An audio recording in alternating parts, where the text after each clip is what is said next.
Halo Sobat Belajar, Assalamualaikum warahmatullahi wabarakatuh. Kembali lagi bersama aku Rifki, RIFQI. Di sini aku yang akan menemani Sobat Belajar pada episode kali ini. Kita di sini akan membahas persiapan untuk kamu nih yang sudah menempuh kelas 12 ya, untuk menempuh UTBK, ujian tulis berbasis komputer. Nah, kita akan membahas salah satu materi yang populer nih. Materi UTBK yaitu fisika modern. Nah, di materi fisika modern ini memang sebenarnya cukup sulit ya, karena materi fisika modern ini materi yang sebenarnya tidak kita pelajari, belum pernah kita pelajari sebelumnya bahkan di SMP gitu ya. Jadi materi yang baru di kelas SMA ini. Jadi nanti ada materi-materi yang mungkin Sobat Belajar perlu mencatatnya. Kalau Sobat Belajar masih merasa kurang paham, bisa didalami lagi nanti di lain waktunya. Karena ini memang materi yang bagi aku pribadi juga cukup sulit gini untuk yang fisika modern. Nah, Sobat Belajar jangan kemana-mana, siapkan alat tulis Sobat Belajar jika perlu mencatat, karena nanti ada poin-poin penting yang mungkin Sobat Belajar perlu mencatatnya. Karena belajar sekarang mudah, ayo belajar. Jangan lupa belajar, karena sekarang belajar itu mudah. Ayo belajar! Halo Sobat Belajar, yuk sekarang kita masuk ke contoh-contoh soalnya. Kita akan belajar langsung dari contoh-contoh soalnya. Nanti Sobat Belajar catat ya materi apa aja yang aku keluarkan di sini. Kita mulai dari soal nomor 1. Aku akan menunjukkan materi apa di sini? Ya, reaksi inti. Nah, di sini aku langsung kasih banyak nih biar puas gitu kita latihannya ya. Pada reaksi inti berikut kita lihat ada reaksi 11,5 barium ditembakkan sinar gamma menghasilkan ini ada W. Nah, ini tanya adalah W, X, Y, dan Z adalah partikel apa? Oke. Kita lihat W ini yang mana ya? W yang ini, X yang ini, W, X, Y, Z. Nah, ini yang ditanya itu partikel apa? Oke. Untuk sebelum kita memperdalami ke sini, Sobat Belajar, aku agak mereview materi atom ya, di kimia mungkin ya. Oke, di fisika juga ada. Kita tahu bahwa nomor atom misalkan X tertentu ya, ini X adalah unsurnya. Kita kenal ada A sama Z di sini. Ya. Di mana A itu adalah nomor massa. Z itu adalah nomor atom. Nah, nomor massa ini, A ini, itu adalah gabungan dari proton ditambah dengan jumlah neutron. Sedangkan Z itu adalah protonnya aja. Oke? Sampai sini paham ya? Oke. Sekarang kita lihat di reaksi sini. Ada 4 reaksi di sini. Aku kasih tanda deh ini nih. Pertama, yang kedua, ini yang ketiga, dan juga ini yang keempat. Oke? Sekarang kita fokus sama reaksi yang pertama dulu. Pada reaksi, yang di kiri dan juga yang di kanan harus sama dong total masanya. Iya dong, masa masanya hilang? Ya enggak ya. Oke, jadi 11,5B ini ditembakkan dengan apa ini? Gamma, sinar gamma. Sinar gamma itu adalah sinar gamma hanya sinar aja ya. Dia nggak punya massa, nggak punya proton juga. Jadi ini 00. Oke, jadi total massa di kiri 11 tambah 0. 11 saja. Jumlah proton di kiri adalah 5 sama 0. Jadi total di kiri 5. Sekarang kita lihat yang di 4. Energi, berarti energi aja. Berarti energi nggak ada massa sama itunya. Nggak ada massa sama protonnya ya. Jadi ini 00 ya. Sekarang kita fokus sama dua yang ini. Be sama W. W itu yang ditanya. Di Be ini hanya ada 9. Sedangkan di kiri ada 11 massa. Di sini ada 9 massa. Berarti kurang 2. Berarti W ini atasnya 2. Ya kan? Aku pisahin deh. W-nya di sini. Berarti W-nya itu atasnya 2, nomor massanya 2. Sedangkan nomor atomnya berapa? Di kiri ada 5 tambah 0, 5. Sini baru 4. Berarti sini 1 ya. Berarti ini 1. Nah, aku geser ke kiri. W 2 sama 1. 21 itu apa? Ini adalah neutron ya, atau hidrogen 2. Ya, hidrogen dengan proton 1 sama neutron 1. Ini kita sebut dengan deuteron. Ya. Oke. Kemudian kita sudah tahu partikelnya apa untuk yang pertama. Sekarang kita fokus sama partikel yang kedua. Partikel apa itu? Yang X ini. Oke. Untuk reaksi inti, balik lagi, jumlah nomor massa yang di kiri harus sama dengan yang di kanan reaksi. Berarti 7 tambah 1 ada 8, berarti di kanan harus ada 8 juga. Oke, ini aku tulis X-nya di sini. Di kiri ada 7 sama 1, 8. Berarti di kanan harus 8. Di sini ada 3, 4. 3 tambah 4, 7. Masih kurang 1, berarti X-nya punya 1 nomor massa. Berarti X-nya 1 di atas. Kemudian, kita lihat dari jumlah yang Z-nya. Z itu jumlah proton ya. Ada 3 tambah 0. Berarti 3 aja. 1 tambah 2, berarti sini 0. X-nya ya. Berarti ini 0. 1 sama 0. Berarti itu partikel apa? Udah ada di soal, kasih tahu. Neutron ya. Neutron. 1, 0. Ini neutron, ini deuteron. Oke, kita sudah dapat W sama X-nya. Sekarang kita fokus sama yang Y. Di reaksi yang ketiga, reaksi inti yang ketiga. Ada proton ditambah dengan 2H1, berarti ini hidrogen 2, deuteron, menghasilkan helium ditambah Y tambah energi. Oke. Proton tuh berarti 1-1 ya. Ini 1-1. Kayak warna biru. Ini 1-1. Ya, ini anggaplah bukan proton, ini P11. Untuk proton ya. Nomor massanya 1, protonnya 1. Proton tambah dengan ini berarti 1 tambah 2, 3. Ada 3 nomor massa di kiri. Di kanan 3 helium. Berarti udah ada di heliumnya 3-3-nya. Berarti Y ini nggak ada nomor massanya ya. Berarti Y atasnya 0, yang bawahnya 1 tambah 1, 2, di helium udah ada 2. Berarti ini 0. 00, ini apa? 00 ini apa? Nggak ada massa. Nggak ada nomor atomnya juga. Berarti ini adalah gamma. Ini adalah sinar gamma. Jadi reaksi ini menghasilkan sinar gamma dan juga energi. Oke, itu yang ketiga. Sekarang yang keempat. 94Be ditembakkan dengan alfa, partikel alfa. Partikel alfa itu, ingat, partikel alfa itu ini ya, helium ya, 42. Jadi 4, ini 2. Kelihatan ya? Oke. Sekarang 94Be ditembakkan dengan partikel alfa, berarti menghasilkan N. N itu adalah neutron, berarti 1-1. Nah, neutron 1-1. 1-0 ya, salah ini. 1-0. Nah, ini bukan 6. 0. Oke. Tambah Z. Z itu partikel apa? Sekarang kita lihat Z ini partikel apa sih? Ini aku hapus biar nggak bingung. 9 tambah 4, 13. 13, 9 tambah 4, 13. Ada neutron di sini berarti kurang 1, berarti 12. Oke, berarti 12 ya. 9 tambah 4, 13, dikurang 1, berarti kalau ini 1, berarti ini 12. Oke.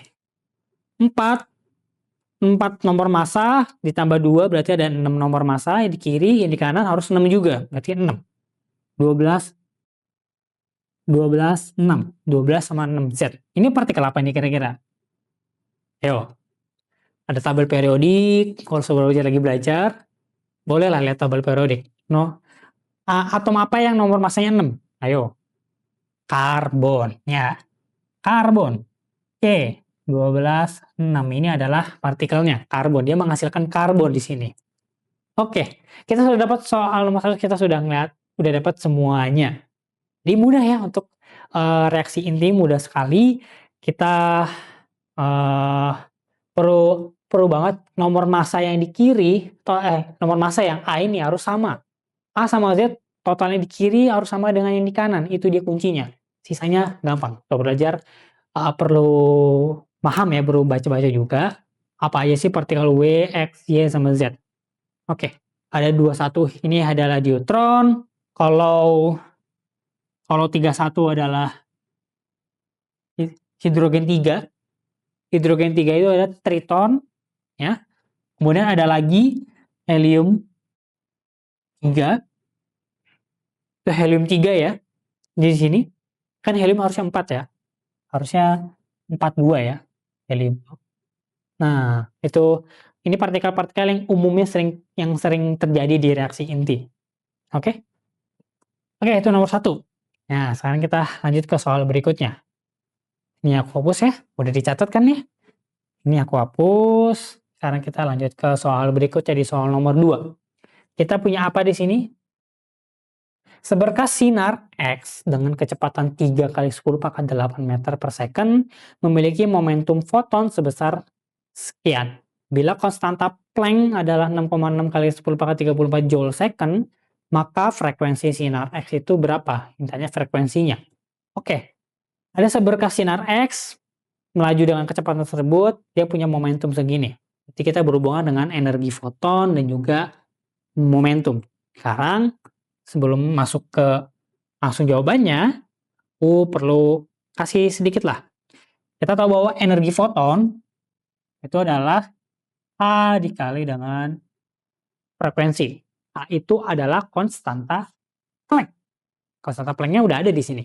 Oke. Frekuensi, ini kalian juga ya, frekuensi itu bisa kita pecah menjadi H dikali C per lambda, tergantung apa yang kita butuhkan. Oke. Jadi dari sini ke sini sama ya nilainya ya. Sekarang, karena kita berhubungan sama momentum foton, ini perlu dicatat ya. Momentum foton itu dituliskan dengan persamaan P sama dengan energi foton dibagi dengan kecepatannya. Oke, energi foton dibagi dengan kecepatan. Kita dapat momentum foton. E-nya kita mau pakai yang mana? Ada HF atau H kali C per lambda. Tergantung kita butuhkan. Di sini kita perlunya adalah frekuensinya. Jadi kita gunakan energi foton yaitu HF. Clear sampai sini ya? Oke. Sekarang P sama dengan H kali F per C. Berarti F sama dengan momentum foton dikali dengan kecepatan cahaya dibagi dengan H-nya. Dibagi dengan H. Ya. Ya aljabar biasa ya. Sekarang kita bongkar nih. P-nya udah ada. Momentum fotonnya 6,6 kali 10 pangkat minus 23. Aku tulis di sini. 6,6 dikali 10 pangkat minus 23 dikali C-nya ada 3 kali 10 pangkat 8. 3 dikali 10 pangkat 8. Kali aja ya titiknya. Dibagi dengan konstanta Planck-nya 6,6 kali 10 pangkat minus 34. Nah, oke, untuk mempersingkat perhitungan kita, di atas ada 6,6, di bawah juga ada 6,6. Kita coret aja ya. Coret ting ting. Nah, ini dia. Begini kan lebih enak kan? Kemudian apalagi yang bisa kita coret? Nggak ada ya. 3-nya sendiri. Sama dengan 3 dikali 10 pangkat berapa ini? Minus 23 ditambah 8. Terus minus 34 naik ke atas ya. Jadi 10 pangkat 34. Jadi 10 pangkat 34 ditambah 10 pangkat 8, 10 pangkat 2 dikurang 23.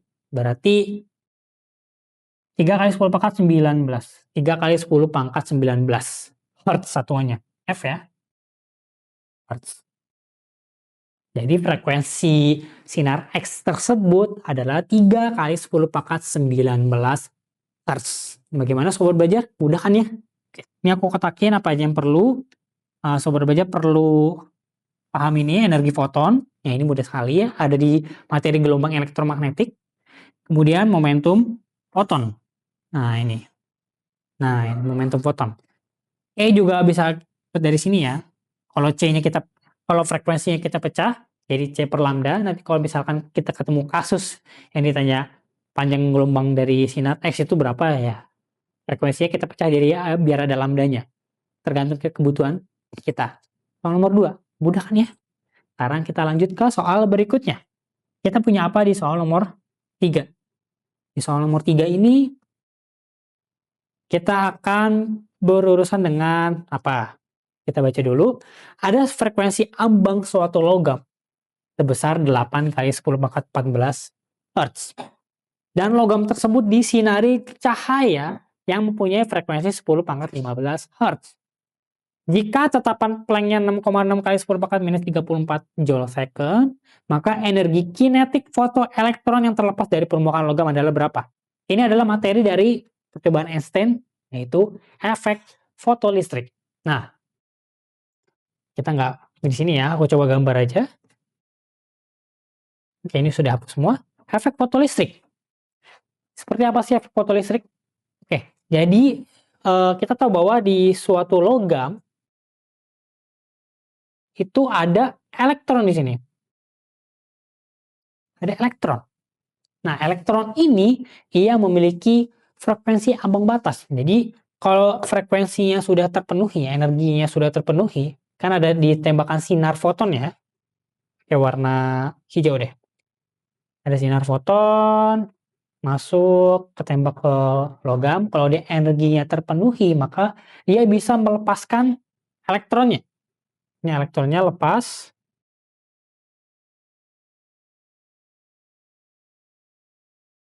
Dengan energi kinetik tertentu. Tentu karena dia lepas ya, dengan dia punya kecepatan. Berarti dia ada energi kinetiknya. Oke. Sekarang kembali ke soal.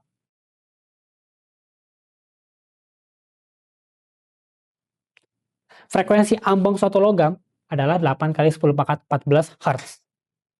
Oke, ini aku catat dulu, aku ingat-ingat, nanti aku balik lagi. Oke, oke, itu aja nih. Karena hanya frekuensi foton yang datang adalah 10 pangkat 15 Hz. Frekuensi ambang batas yang ada di logam ini, F0 ya, adalah 8 kali 10 pangkat 14. Oke. Konstanta Planck H adalah 6,6 dikali 10 pangkat minus 34 Joule second. Ini Hertz satuannya. Ini juga Hertz. Oke.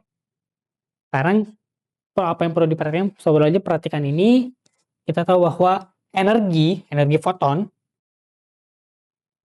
foton sama dengan energi kerja ambang dari batang ini, kita sebut dengan W, ditambah dengan energi kinetik dari elektronnya. Tentu. Karena energi yang ada dari foton ini kan terserap ya. Terserap untuk sebagai syarat supaya bisa melepaskan elektron. Kita sebut dengan W. Energi ambang kerja dari batang logam ini. Kemudian ditambah dengan energi kinetiknya. Karena energinya misalkan berlebih gitu ya. Jadi kan ada sebagian yang dipakai untuk elektron di logam ini sebagai energi kinetik.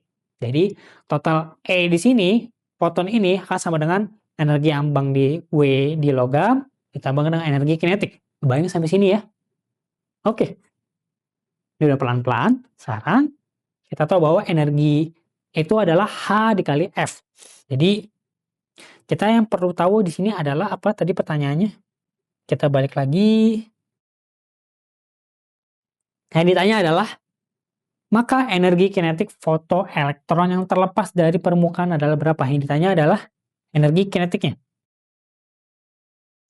Jadi ditanya energi kinetiknya. EK-nya di sini. Berarti EK sama dengan E dikurang W. Di mana E itu energi foton, berarti H dikali dengan frekuensinya. H itu konstanta Planck dikurang dengan energi dari ambang logamnya. Jadi H dikali dengan frekuensi 0. Frekuensi F0 ya. Yang 8 kali 10 pangkat 14. Oke. Ada H, berarti bisa kita satukan ya, H-nya ya. Aku pisahkan ke sini.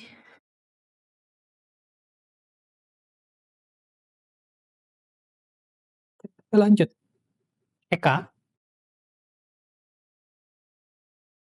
H dikali frekuensi dikurang F0. F dikurang F0. Konstanta Planck-nya aku terus pakai H dulu ya, biar nggak kepanjangan tulisannya. Frekuensinya adalah 10 pangkat 15. Tadi mana? Frekuensi fotonnya ya. 10 pangkat 15. dikurang sama frekuensi ambang batas dari elektron di logam adalah 8 kali 10 pangkat 14, berarti 8 kali 10 pangkat 14. Ini kalau dikurang berapa? Oke, ini 10 pangkat 14, ini 10 pangkat 15. Aku pinjam 1, hanya turunnya pangkatnya turun jadi 10 dikali 10 pangkat 14 dikurang 8 kali 10 pangkat 14. Nah, kalau kayak gini udah bisa dikurang ya. Ya kan? Oke. Berarti H dikali dengan 2 dikali 10 pangkat 14. Kita bongkar H-nya. H-nya itu adalah 6,6 dikali 10 pangkat minus 34 dikali dengan 2 dikali 10 pangkat 14. 6,6 kali 2 berapa? 13,2. Oke. 10 pangkat minus 34 dikali dengan 10 pangkat 14 berarti 10 pangkat minus 20. Berarti jawabannya akhirnya adalah 1,32 dikali 10 pangkat minus 19 EK ya ini ya. Karena energi kinetik berarti ini satuannya Joule. Jadi energi yang dimiliki oleh elektron yang lepas ini sebesar 1,32 kali 10 pangkat minus 19 Joule. Ya, itu dia jawaban dari soal nomor berapa tadi? Nomor 3 ya. Ya, jadi ini adalah materi dari efek fotolistrik yang perlu diperhatikan. Ini ya, samaannya. Dan sisanya matematika aja. Oke, sekarang kita balik lagi ke soal. Oke, soal nomor 3 kita sudah lewat. Sekarang kita masuk ke soal nomor 4. Oke, di sini nomor 4 kita baca. Oh, soalnya pendek ya. Bila laju partikel 0,6 C, C itu satuan kecepatan cahaya ya, ada partikel melaju dengan 0,6 C, maka perbandingan massa relativistiknya partikel itu terhadap massa diamnya adalah berapa? Ini adalah teori relativitas Einstein.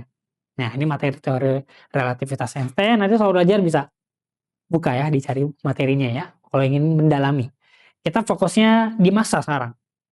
Kita tahu bahwa massa yang bergerak dengan kecepatan mendekati kecepatan cahaya, massanya berubah menjadi lebih berat. Sama seperti panjang, jadi kalau ada suatu panjang yang bergerak dengan kecepatan cahaya, jadi dia bisa lebih pendek. Gitu. Itu relativistik, relatif. Apalagi juga waktu. Itu terkenal banget kalau waktu ya. Sekarang kita fokus ke massa relativistik. Intinya adalah massa relativistik yang partikel yang bergerak terhadap massa diamnya. Berarti partikelnya bergerak 0,6 C ya. Aku tulis di sini aja deh. Oke. V-nya adalah 0,6 C. Sedangkan massa M 0, massa diamnya adalah M0 ya. Oke. Sekarang dicatat formulanya. M massa relativistik sama dengan massa diamnya dibagi dengan konstanta relativistik ya di sini, yaitu akar 1 minus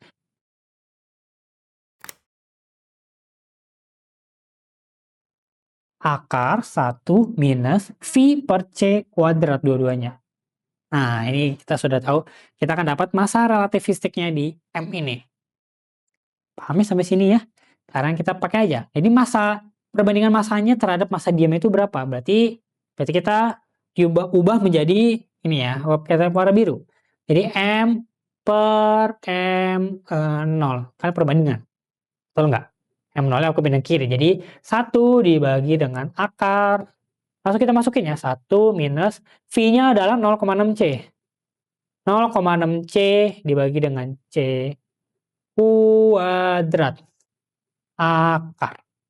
Panjangnya. Berarti aku pindah ke sini.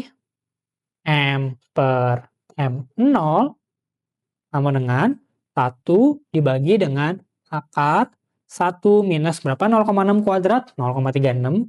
0,36 C kuadrat dibagi C kuadrat.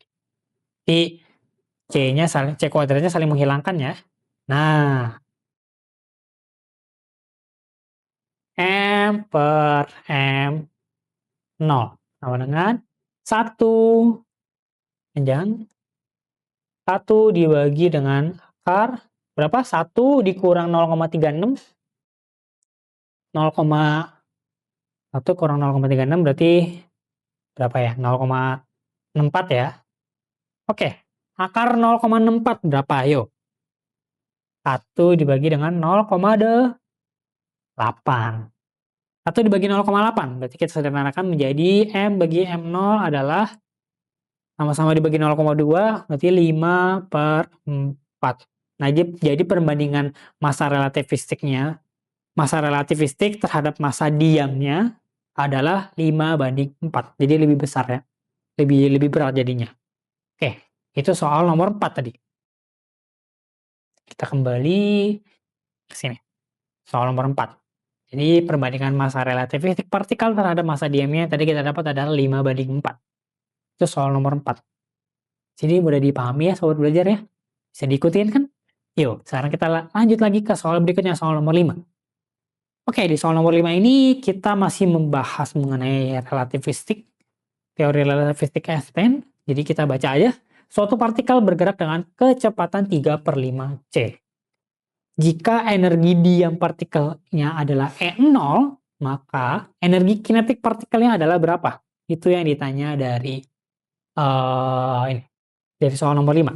Oke, sekarang kita kembali ke sini. Ini aku hapus ya. Udah dicatatkan ya.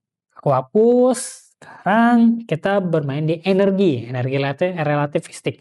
Kita tahu bahwa energi adalah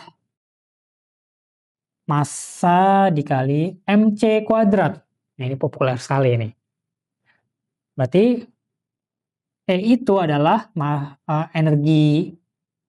Berarti energi kinetiknya itu adalah energi relatifnya dikurang dengan energi diamnya. Energi relatif ini mc kuadrat. Oke, ingat karena dia bergerak dengan kecepatan mendekati kecepatan cahaya, maka massanya menjadi massa relativistik. Ya kan? Maka E-nya ini adalah kan M kali C kuadrat dikurang M0 C kuadrat.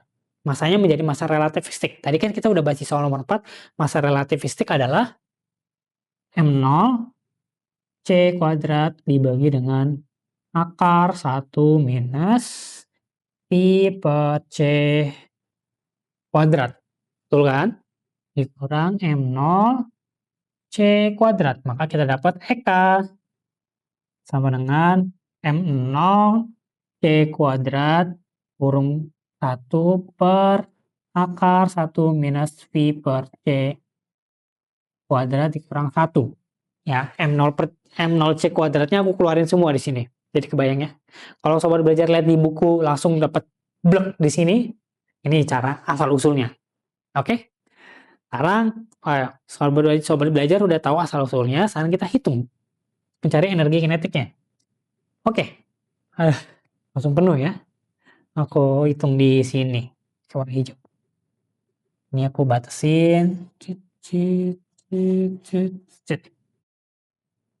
Warna hijau. EK. Energi kinetik sama dengan M0 C kuadrat. M0 C kuadrat dikali dengan 1 minus akar 1 minus V-nya tadi kecepatan partikelnya berapa? 3/5 C. 3/5 C itu berarti 0,6 ya. Berarti 0,6 kuadrat di sini. 0,6 C dibagi C semuanya dikuadratkan, akar dikurang 1. Dah. Ini ada kurung tutup ya, nggak muat. Berarti EK sama dengan M0 kali C dikali 1 minus 0,6 C kuadrat. Dibagi C kuadrat berarti 0,36. Berarti 1 dikurang 0,36, 0,64. Akar 0,64 is 0,8 ya. Jadi kita langsung aja 1 per 0,8 dikurang 1. Berapa nih?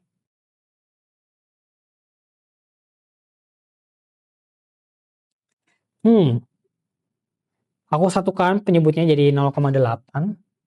Ini 0,8, berarti 1 dikurang 0,8. Berarti EK sama dengan M0 dikali C dikali 0,2 dibagi 0,8. Berarti 1/4 ya. Oke, jadi energi kinetiknya adalah 1/4 dari energi diamnya. Kok bisa? Karena M0C itu adalah energi diamnya. Ya kan? Aku balikin lagi ke awal. Jadi energi kinetiknya adalah 1/4 dari energi diamnya. Karena kita nggak dikasih tahu nilainya berapa, udah berhenti sampai sini. 1/4 energi diam. Oke? Bisa diikuti sampai sini sobat belajar? Oke. Jadi untuk energi ini kita tahu energi adalah mc². Nah, untuk partikel yang bergerak dengan mendekati kecepatan cahaya, maka dia akan mempunyai massa relativistik. Jadi M-nya ini akan menjadi M relativistik. M relativistik kita tahu ya, saya sudah pakai M0 dibagi dengan 1 kali Pi per C kuadrat. Dan seterusnya sisanya matematika. Bisa diikuti sampai sini sobat belajar? Good. Nah, kita kembali ke soal. Kita sudah dapat soal nomor 5 ya. Jadi energi kinetiknya adalah 1/4 dari energi diamnya. Sekarang kita move on ke soal berikutnya di soal nomor 6. Di sini kita punya apa? Di sini kita ada kobalt 60. Ada kobalt 60 CO ya. Ini sering digunakan sebagai sumber radiasi dalam ilmu kedokteran. Nah, waktu paruhnya adalah 5 tahun. Setelah berapa lama sejak sampel kobalt baru diterima dari pesanan, jumlahnya berkurang hingga 1/8 jumlah semula. Hingga, berarti dari 1 menjadi 1/8 ya. Jadi sisanya tinggal 1/8 jumlah semula. Jadi butuh waktu berapa lama? Itu ditanya. Oke. Informasinya simpel banget ya. Waktu paruhnya 5 tahun, terus waktunya berapa sampai 1/8. Udah itu aja. Karena kita gimana cara mencarinya.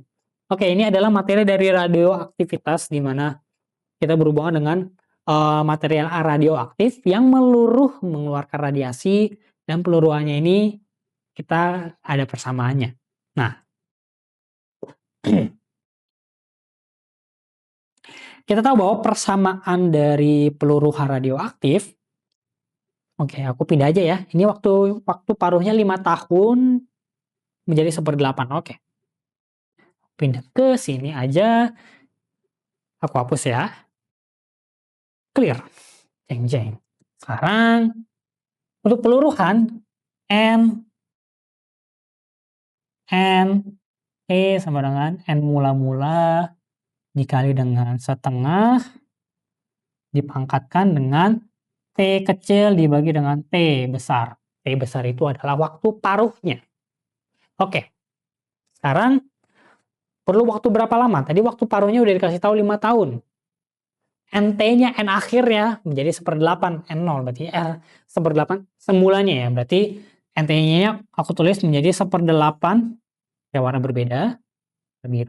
Warna hitam deh. Menjadi 1/8 N0 sama dengan N0 jadi 1/2. T-nya aku masukin 5 dibagi T kapital. T kapital itu adalah waktu paruh ya, aku ingetin. Kebalik. T kecil dibagi waktu paruhnya tadi kita udah dikasih tahu 5 tahun ya. Ya, balik aku tadi. Oke. Di kiri dan di kanan sama-sama ada N0, berarti N0-nya aku coret. Cing. Nah. Jadi 1/8 sama dengan 1/2 pangkatkan T/5. Nah, 1/8 di kiri kita ubah juga menjadi 1/2 juga, kayak gini bentuknya. 1/8 itu ada 1/2 pangkat berapa? 2 pangkat 2, 2 kali 2, 4. 4 kali 2 berarti 3 ya. Oke. Dikali sama dengan 1/2 T/5. Karena sekarang 1/2 udah sama. Pangkatnya 3, yang ini T/5. Jadi pangkat yang di kiri harus sama dengan pangkat yang di kanan. Jadi kita kesimpulannya, kita pindah ke sini. 3 sama dengan T/5. 3 sama dengan T kecil per 5. T kecilnya berapa? T kecilnya adalah 15 tahun. Karena satuan tadi waktu paruhnya adalah 5 tahun, maka satuan ini juga tahun ya. Oke, kalau hari ya berarti ini hari. Oke, jadi peluruhan kita menggunakan formula yang warna hijau ini, bisa dicatat sobat belajar, di mana NT ini adalah jumlah ya, jumlah bisa mol, bisa satuan partikel, jumlah akhir sama dengan jumlah mula-mula N0 dikali dengan setengah dipangkatkan T kecil itu adalah waktunya berapa dibagi dengan T kapital. T yang kapital ini, yang T besar ini adalah waktu paruhnya. Sampai sini bisa diikuti sobat belajar? Mudah kan ya? Oke. Sekarang kita kembali ke soal.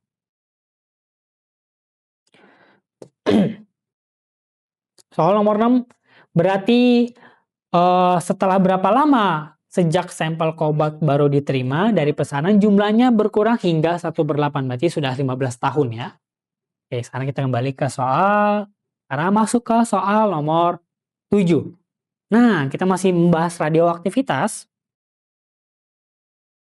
Grafik di bawah ini menunjukkan hubungan jumlah zat N terhadap waktu T pada peluruhan suatu radioaktif.